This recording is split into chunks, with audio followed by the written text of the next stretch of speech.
Hello everyone. आज मैं आपके लिए टॉपिक लेकर आई हूँ cell organelles.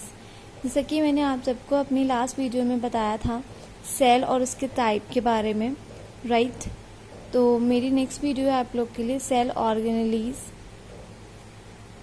A cell has to perform several functions such as synthesis, substance, secrete, digest and generate energy etc. जो हमारी सेल है वो बहुत सारे फंक्शन परफॉर्म करती है, जैसे सब्सटेंस को बनाना और सिक्रीट करना, डाइजेशन हमारा कराना और एनर्जी को जनरेट कराने का काम सेल ऑर्गेनेलीज का होता है। ठीक है, ये एक्टिविटी अलग अलग सेल्स ऑर्गेनेल्स का काम है। ठीक है, तो हम आपको एक एक करके बताएंगे सेल ऑर्गेनेलीज के बारे में। एंडोप्लाज्मिक रेक्टिकुलम, जिसे हम ER भी कहते हैं शॉर्ट फॉर्म में, इसको नेम्ड कराया था कीथ पॉटर ने इन 1957 में। ओके, जैसा कि आप डायग्राम में देख रहे हैं, बहुत सिंपल सा डायग्राम है। अगर इस पे हम राइबोसोम्स प्रेजेंट करा दें तो ये हमारा रफ ER हो जाएगा। अभी ये स्मूथ ER है। ओके, क्योंकि हमारे ER दो टाइप के ही होते हैं, SER और RER। और ये जो पूरा सिस्टम है हमारा वो मेम्ब्रेनमेटिक है, मतलब कि ये membrane well membrane cell organelles है। क्योंकि मैंने आपको बताया था जितने भी यूकैरियोट्स होते हैं उनके सेल ऑर्गेनेल्स मेम्बर्ड होते हैं, लेकिन कुछ होते हैं, कुछ ज्यादातर तो होते ही हैं, बट एक दो नहीं होता, exceptions is always there. So they are named as, इनको अलग अलग प्लेस पर अलग अलग नाम दिया गया है। जैसा कि स्केलेटन मस्कल्स को ER को ही सेक्रोप्लाज्मिक रेटिकुलम कहा गया है, जबकि न्यूरॉन्स में जो हमारे नाइसल ग्रैन्यूल्स जो हैं वो एक्चुअली में हमारे एंडोप्लाज्मिक रेटिकुलम ही हैं, बट यहाँ पर हमने नाम अलग दे दिया है, नाइसल ग्रैन्यूल्स। और myeloid bodies in retinal pigment cell, myeloid bodies क्या है, ER ही है हमारी, लेकिन जैसा कि मैंने आपको बताया था कि अलग अलग प्लेस पर अलग अलग नाम दे रखे हैं। Okay, so don't be confuse, these are all the bodies of endoplasmic reticulum. They are absent in mature RBCs। जो ER होती है वो मैच्योर RBCs में नहीं होती है, ना एग में होती है और ना ही एम्ब्रॉयनिक सेल में होती है। They arise by evagination of nuclear membrane. कहने का मतलब ये है कि ER बनती है, इवेजिनेशन का मतलब होता है ईटिंग या उसका यूज करके, न्यूक्लियर मेम्ब्रेन का यूज करके खुद की बॉडी बनाना, ER इसका यूज करती है। रफ ER है, स्मूथ ER है। जैसा कि मैं आपको ऑलरेडी बता चुकी हूँ कि अगर राइबोसोम्स प्रेजेंट होंगे तो हमारा रफ ER होगा, अगर हमारा राइबोसोम्स प्रेजेंट नहीं होंगे तो हमारा स्मूथ ER होगा। ओके, इट हैज 3 स्ट्रक्चर्स, इसके 3 स्ट्रक्चर्स हैं, दैट इज सिस्टर्ने, ट्यूब्यूल्स और बेसिल। सिस्टर्ने सेक लाइक स्ट्रक्चर है, अनब्रांच्ड है और पैरेलल ट्यूब्यूल्स है, having ribosomes on their surface. Okay, sac like का मतलब होता है बैग लाइक स्ट्रक्चर है, there is no branch at all. And parallel form, जैसे हम कहते नहीं है कि ये हमारा वर्टिकल है, हॉरिजॉन्टल है, पैरेलल है, ऐसे ही they are the parallel tubules जिसके पास राइबोसोम्स उसकी सरफेस पर प्रेजेंट होंगे, राइट। ट्यूब्यूल्स हैं, ट्यूब्यूल्स लाइक इरेगुलर ब्रांच्ड और विदाउट राइबोसोम्स। ये ट्यूब्यूल्स जो हैं वो ट्यूब लाइक हैं, इरेगुलर हैं और ये ब्रांच्ड भी हैं, जिस पर राइबोसोम्स प्रेजेंट नहीं होंगे। वेसल्स, वेसिकल भी बोलते हैं, बेसिकल राउंड और स्पेरिकल शेप में होंगे, विद और without ribosomes. They enclose about 30 type of enzymes. कहने का मतलब ये है कि ER के पास कम से कम 30 टाइप के एंजाइम्स प्रेजेंट होते हैं। ओके, अब मैं आप लोग को बताऊंगी इसका function. They provide mechanical support to the cell. ये एक मैकेनिकल सपोर्ट प्रोवाइड कराते हैं सेल के लिए। They perform intracellular transport as RER, SER, Golgi bodies, primary lysosomes out of cell by exosmosis. Okay.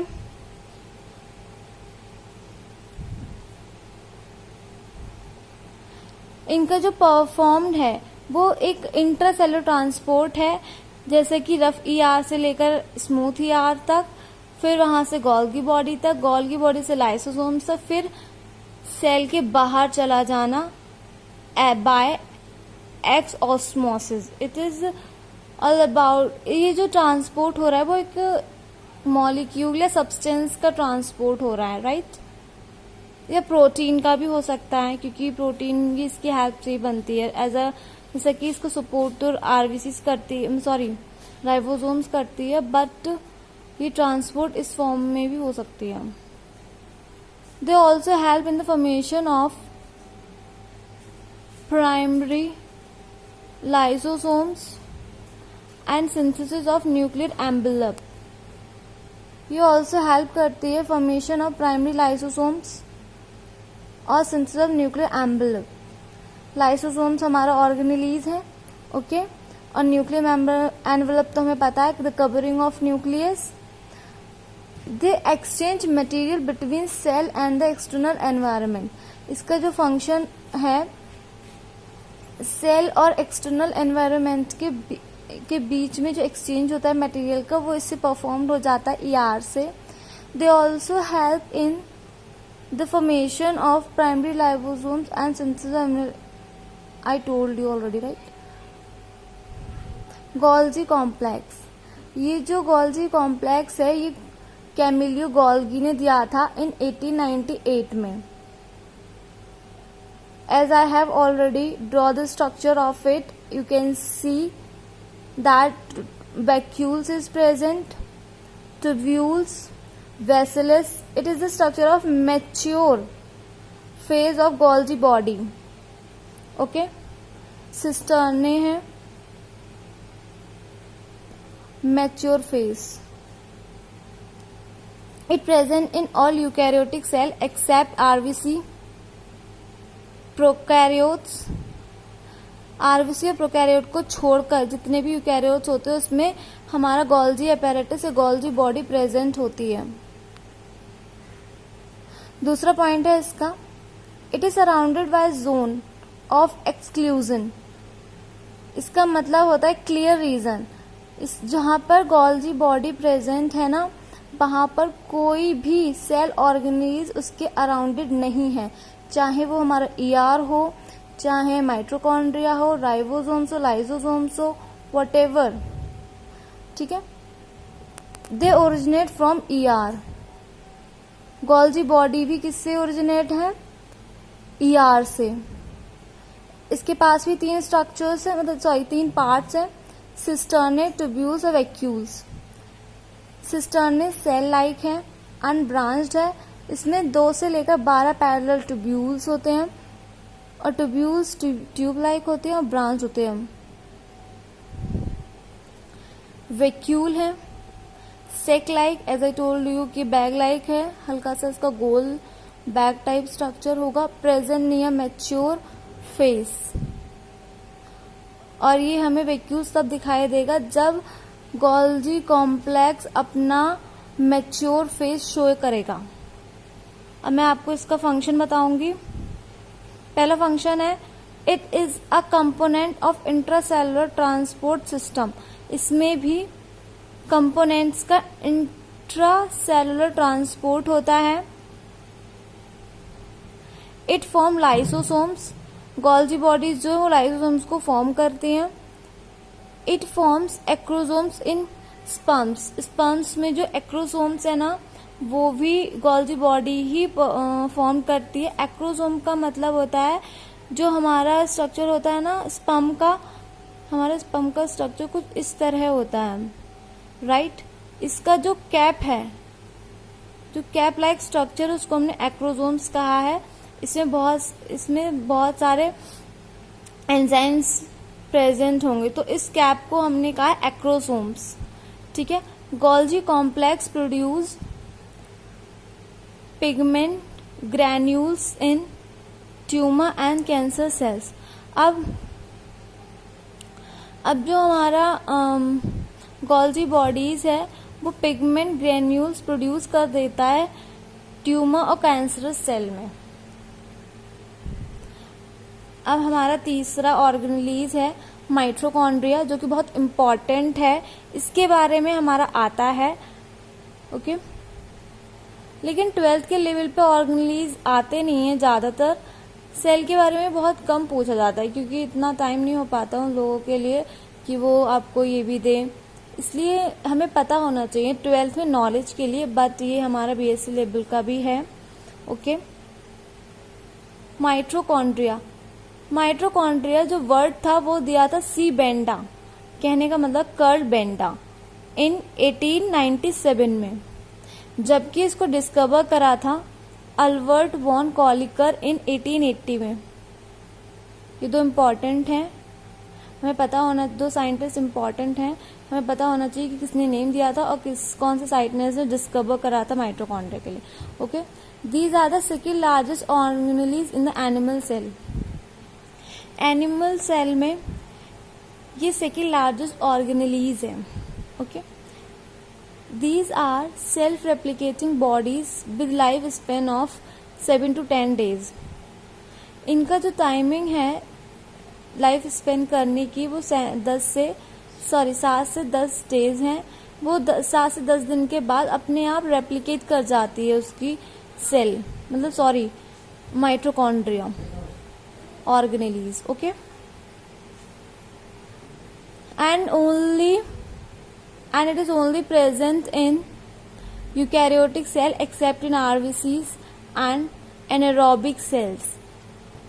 तीसरा है the number of mitochondria in any cell depend upon the metabolic activity of the cell। जितना मतलब कभी कभी हम पूछते हैं ना कि हमारे सेल में कितनी माइटोकॉन्ड्रिया होती है, ये डिपेंड करता है कि कौन सी सेल कितना मेटाबॉलिक एक्टिविटी कराती है, उस पर डिपेंड करता है। जैसा कि हमारी एक किडनी है, किडनी की जो सेल्स होती है उनमें 300 to 400 माइटोकॉन्ड्रिया प्रेजेंट होती हैं, जबकि उस साइट्स में हमारे 30,000 माइटोकॉन्ड्रिया प्रेजेंट होती हैं, और लीवर में 1000 to 1600 तक, इस लेवल तक प्रेजेंट होती है mitochondria, and in east less than 10, और ईस्ट में 10 से कम ही माइटोकॉन्ड्रिया प्रेजेंट होती है। It is having double membrane structure. इसके पास डबल मेम्ब्रेन स्ट्रक्चर है, जो कि आउटर परमेबल मेम्ब्रेन है, इज स्ट्रीच्ड टाइटली, जो कि बहुत ज्यादा टाइट है, and inner selectively permeable membrane, जो अंदर वाली मेम्ब्रेन है वो सिलेक्टिव परमेबल है, मतलब कि एक सिलेक्टिव मॉलिक्यूल ही इंसाइड कर सकता है माइटोकॉन्ड्रिया में। फोल्ड कॉल्ड सिस्टे, और जिस इनर मेम्ब्रेन से जो फोल्ड बना है ना, उस फोल्ड को हमने कहा है cisternae. With large membrane form fold called cisternae with large number of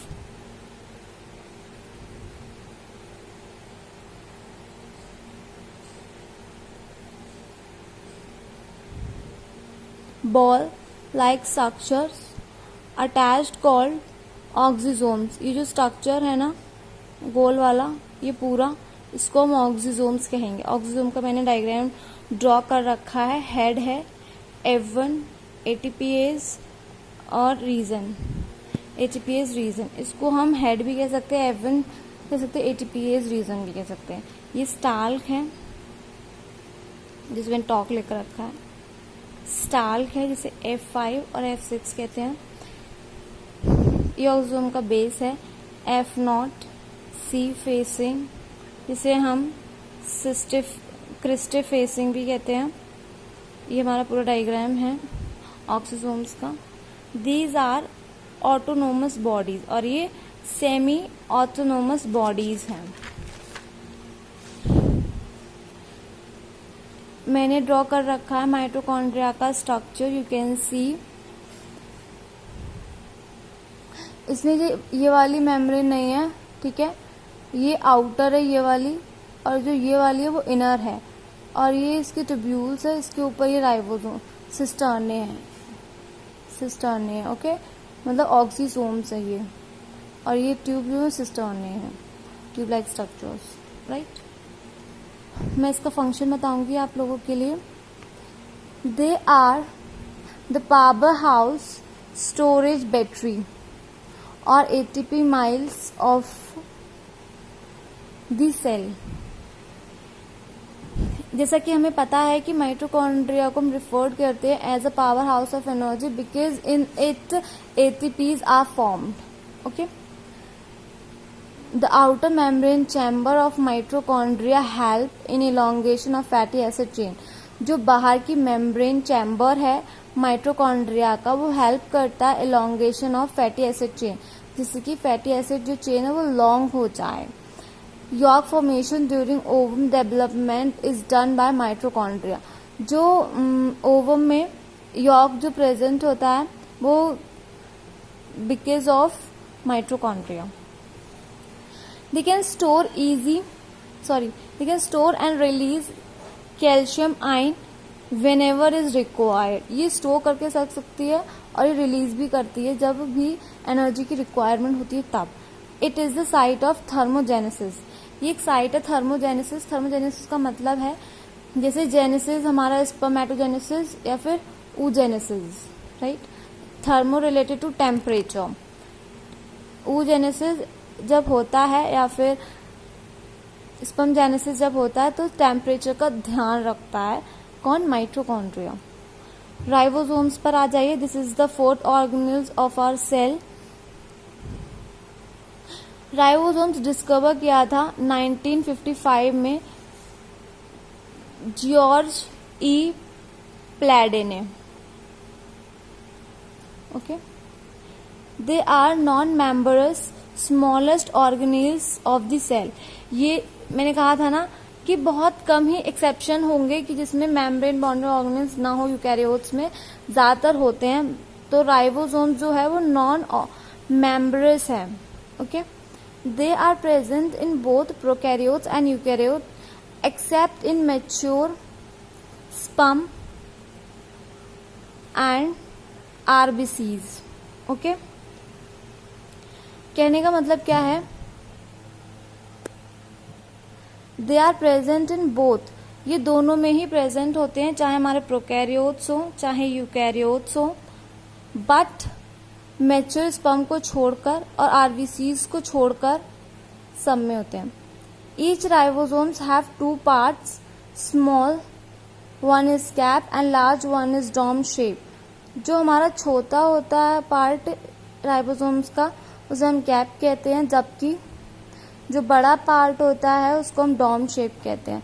prokaryotes ribosomes, organelle ribosomes 70S का ये साइज है, 70 साइज है।